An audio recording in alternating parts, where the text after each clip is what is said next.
Hey everyone, got a mechanical safe lock video for you here. A couple of different safe mechanisms, one by S&G, one by Big Red. Parts are pretty compatible between them. I might even do a video about that in the future, about my favorite way of doing a mechanical safe lock, and it's a kind of a mix and match of parts. But on all of these parts that you see here, something that people have asked me about in the past. Why do you sometimes see a lock on the front of a safe dial? What is that for? Most people, even if they don't own and operate a lot of safes, they can kind of figure out, okay, this obviously wouldn't control the bolt throw on the back of the safe lock. It's not like that little wafer lock is controlling opening the safe door.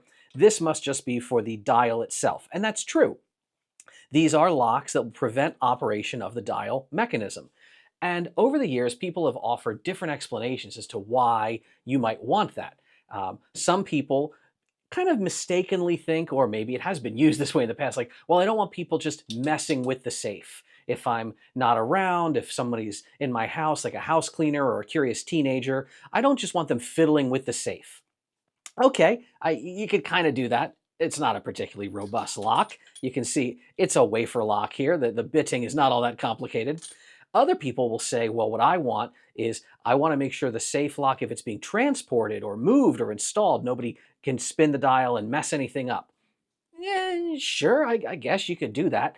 However, the actual purpose for these locks is something that, again, kind of outmoded. You don't see anymore. It was a practice called day locking. Let's go ahead and just operate one of these safes the normal way. These should both probably be set to the out of service combination, which is, if you don't know, 50, 25, 50. So we go once, twice, third time's a charm on the second digit, and then we're going to come around once and land on 50. And here we go to the drop-in area, kerchunk. And you can see on the back, that bolt is now thrown, right? The bolt is operating, and you can see I can throw it back and forth a couple of times. If I don't stray too far from the drop-in area, right, I can retract the bolt multiple times. What some people would do, this is, again, not a practice you see much anymore. Imagine you're a manager, you come in and you kind of chunk, you flip your bolt, you retract it, the safe is open, okay, we're up open for business. Either you're a jewelry store or you're a bank. I mean, we wouldn't like to see this in any high security locations, but you're operating, you're doing your thing, and then it's like lunch. And you say, okay, well, if we're going to lunch, that means I'm going to be at my desk. Most of the staff are gone. We're not really using the safe, but I don't want to go through the whole hassle of spinning the combination back and forth.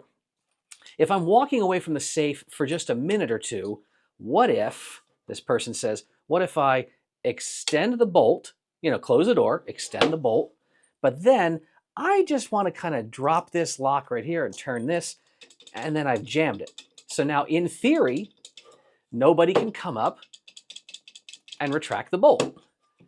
And then if you come back to your desk, you do some paperwork, you eat your tuna fish sandwich, whatever you do back in the 1950s, and you come and say, okay, break time is over, I'm going to get back into the safe. Well, now I'll just take my little key, re-enable the safe wheel, and then kerchunk, I can retract the bolt again. So as you can imagine, this takes the entire higher security. This is a relatively high security. It's a group 2M. It's not a bad safe lock, but it takes all that out of the equation. And you're relying, the entire security model relies on a simple wafer lock with a very, very basic, basic key. So yes, this was done from time to time, day locking. If you walk away from the safe for a few minutes, but you're kind of still in the building, and you're like, oh, I don't think anyone is really over there messing with that safe. You just in case somebody happened to be in the bathroom and you didn't know, and they came back around the corner, well, the door is locked, but not very robustly locked. Do we use this practice anymore? I sure hope not. You wouldn't see this in DoD government land or anything like that. Again, anytime you walk away from a safe, especially in the government, there's going to be a sticker on it, ideally, that would say open or closed. You flip that sign back and forth. And if you want to close the safe, you absolutely, completely spin it free. And now you know nothing's going on. That's not, someone's not just going to walk up, put a jiggler in here, and then just flip that open. If we take a look at this dial from Lagarde here, right? You might say, well, obviously there's nowhere to stick a keyhole, right? Where this is not a day lockable dial.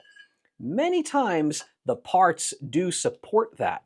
In fact, this little S&G John that I have over here, here's another S&G dial, obviously. It clearly has the day lock installed, but in addition to the various parts and accessories that we have here, you can see it actually comes with a front placard, a front sticker. If you don't feel like day locking, you're like, that's a bad practice, you can remove that day lock, pop this front sticker off, put a fresh one on, and say, no, we're going to leave this kind of to the relics of the past, and we're just going to rely on the actual safe lock mechanism itself to secure our doors and our valuable assets.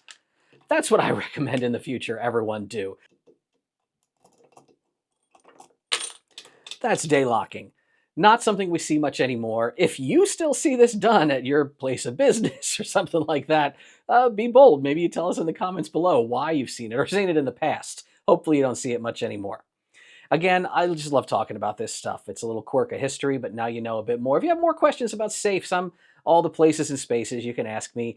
I hope to see you at cons. I hope to see you around. Hopefully I don't see you with your safe lock malfunctioning if I'm there servicing it, but I'm always here to help. I hope that you and your possessions, whether they're behind a safe lock or just a wafer lock, maybe they can still stay safe out there.